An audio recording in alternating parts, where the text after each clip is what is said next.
Welcome to all dear student. आज की इस वीडियो में मैं आप लोगों को ये बताऊंगा कि बोर्ड वालों की तरफ से जब आप लोगों को पेपर दिया जाता है उसमें कुछ इम्पोर्टेंट इंस्ट्रक्शंस होती हैं, कुछ अहम हिदायत दी जाती हैं जो यहाँ पे मैंने बोर्ड पे लिखी हुई हैं। जस्ट मैं आप लोगों को बता दूंगा वो कौन कौन सी इंस्ट्रक्शंस होती हैं।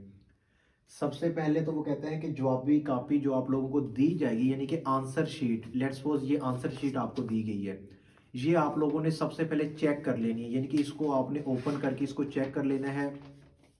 आया कि ये शीट डैमेज तो नहीं है, फटी हुई तो नहीं है कहीं से।